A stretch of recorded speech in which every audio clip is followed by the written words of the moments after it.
আসসালামু আলাইকুম রহমতুল্লাহি ওয়া বারাকাতুহু। সূরা ইউসুফ ধারাবাহিক তাফসীরের আজকে ষষ্ঠ পর্ব শুরু করতে চলেছি ইনশাআল্লাহ। আসুন আমরা সংক্ষিপ্ত হয়ে জেনে নিই পঞ্চম পর্বে কি ঘটেছিল। যখন ইউসুফ আলাইহিস সালাম দেখলেন যে তার সম্পূর্ণ দোষ জুলাইখা তার ঘাড়ে চাপিয়ে দিচ্ছে, তখন তিনি বললেন যে, হে বাদশাহ, আমি আপনার সঙ্গে খেয়ানত করিনি, বরং আপনার স্ত্রী অর্থাৎ জুলাইখাই আমাকে ফাঁসিয়েছে। এবং তাদের পরিবারের একজন সাক্ষ্যদাতা সাক্ষী দিল যে ইউসুফের জামা চেক করা হোক। যদি তার জামা সামনের থেকে ছেঁড়া থাকে তাহলে ইউসুফ মিথ্যা কথা বলছে, জুলাইখা সত্য কথা বলছে। আর যদি তার জামা পিছন দিক থেকে ছেঁড়া থাকে তাহলে ইউসুফ সত্য কথা বলছে, জুলাইখা মিথ্যা কথা বলছে। বাদশাহ তখন ইউসুফ আলাইহিস সালামের জামাটা চেক করলো, তখন দেখলো তার জামাটা পিছন দিক থেকে ছেঁড়া।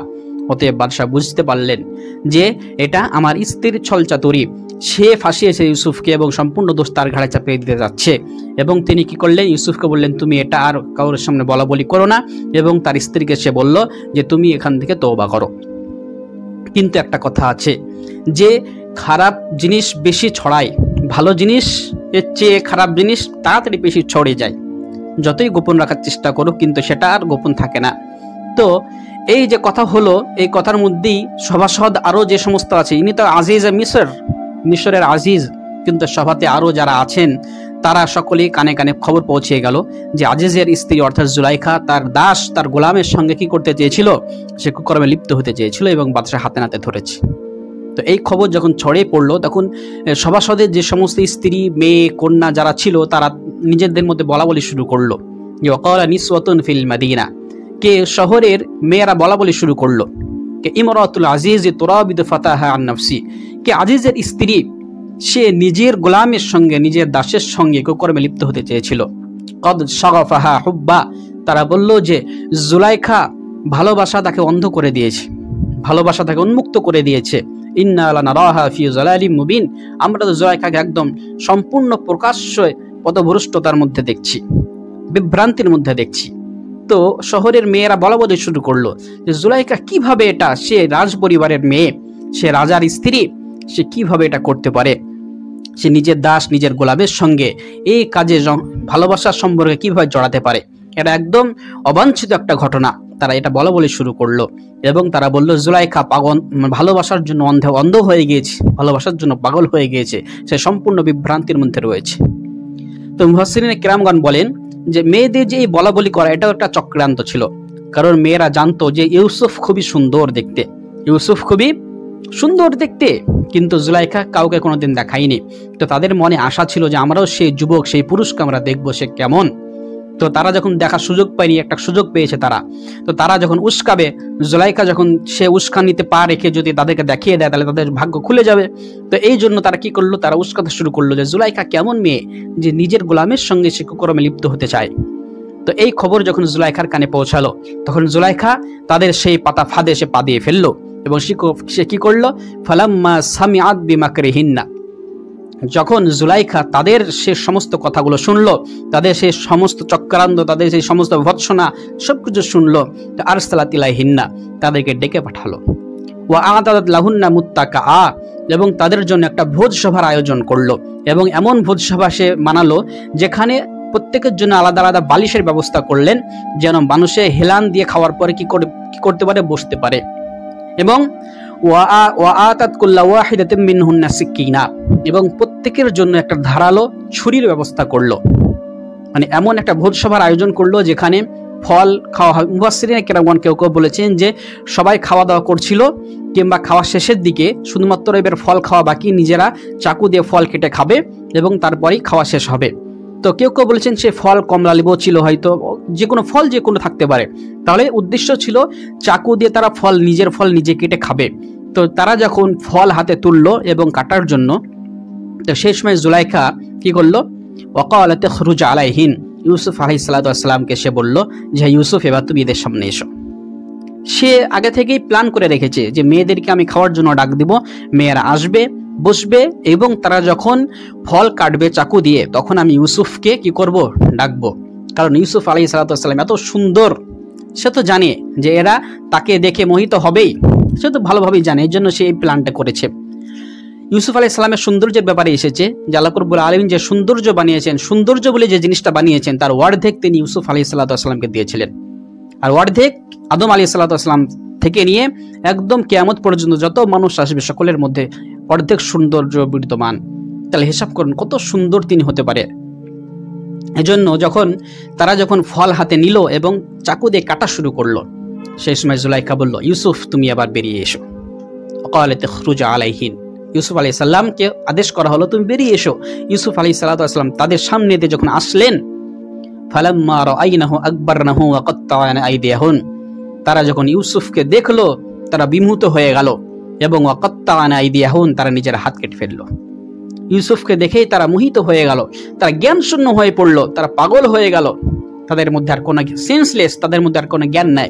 তারা নিজের হাত কাটছে তবুও তাদের ব্যথা অনুভব হয় না এবং তারা বলছে ওয়াকুলনা হাশা লিল্লাহি মা হাযা বাশারা, হায় হায়, তারা বলছে এটা কোনো মানুষ হতে পারে না, এটা কোনো মানুষ হতে পারে না, ইন হাযা ইল্লা মালাকুন কারীম, এটা তো ফেরেশতা, শুধু ফেরেশতা নয়, এটা সম্মানিত একটা ফেরেশতা।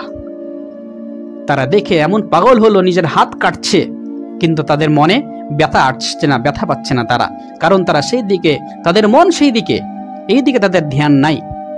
দেখবেন মানুষের মন যদি অন্য কোনো দিকে অ্যাক্টিভ থাকে, অন্য কোনো দিকে মানুষের মন চলে যায়, তাহলে যে এখন আমি যে কাজটা করছি সেই দিকে ধ্যান থাকে না।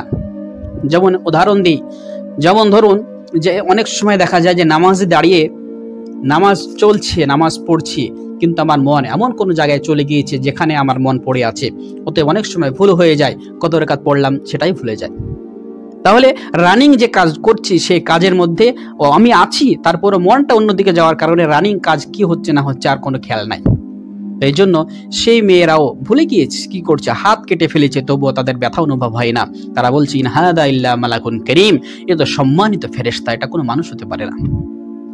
তো তারা যখন এটা বলছে তখন জুলাইখা হাসছে মুচকি মুচকা, সে বলছে ক্বালাত ফাযালিকুন্নাল্লাযী লুমতুন্নানি ফীহি, এটাই তো সেই পুরুষ, এটাই তো সেই ব্যক্তি যার জন্য তোমরা আমাকে ভৎসনা করেছো, আমাকে নিয়ে তোমরা হাসাহাসি করেছো, আমাকে তুচ্ছ তাচ্ছিল্য করেছো, এই তো সেই যাকে দেখে তোমরা নিজের হাত কেটে ফেলেছো।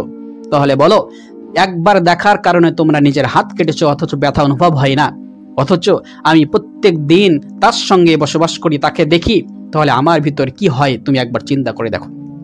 ওয়ালাকাদ রাওয়াতুহু আন নাফসিহি ফাস্তাসাম, তারপরে জুলাইখা একটা কথা বলল যে ইউসুফ, আমি আমার পক্ষ থেকে প্রেম নিবেদন করেছি, আমার পক্ষ থেকে তাকে কর্মের জন্য দাওয়াত দিয়েছি, আমার পক্ষ থেকে তাকে আমি ডেকেছি, তাকে ফাঁসিয়েছি, কিন্তু ফাস্তাসাম, ইউসুফ নিজে পবিত্র থেকেছে, বারবার সে বেঁচে গিয়েছে। সে বলতে চাইল ইউসুফ যেমন তোমরা দেখছো উপরে সৌন্দর্য, সে যেমন দেখতে খুবই সুন্দর, দেখে মন ভরে যায়, ঠিক তেমনি ভিতর থেকে এতটাই পবিত্র, তার যেমন চরিত্র যেমন সুন্দর, সে দেখতেও তেমন সুন্দর। ইউসুফের মধ্যে কোনো সন্দেহ নাই, কোনো গোলমাল নাই, ইউসুফ খুবই সুন্দর। তারপরে সে বলতে শুরু করলো ওয়ালা ইল্লাম ইয়াফআল মা আমরুহু লা ইসজানান্না ওয়ালা আযাবুন আলিম, সে বলতে শুরু করলো যে আমি যে কথা বলবো সেই কথা যদি ইউসুফ না মানে তাহলে তার শাস্তি হবে কি, তাকে কারারুদ্ধ করা হবে কিংবা কঠিন তুচ্ছ তাচ্ছিল্য করা হবে, ওয়ালা ইয়াকুনা মিনাস সাগিরিন, তাকে তুচ্ছ তাচ্ছিল্য করা হবে, অতএব আমার বলা কথা তাকে মানতেই হবে। ক্বালা রাব্বিস সিজনু আহাব্বু ইলাইয়া মিম্মা ইয়াদউনানি ইলাইহি, তো ইউসুফ আলাইহিস সালাম দেখলেন যে তাদের ষড়যন্ত্র চলছে, যে তারা যে কথা দাওয়াত দিচ্ছে কুকর্মের দিকে, তা না করলে আমাকে কি করতে হবে, জেলে যেতে হবে।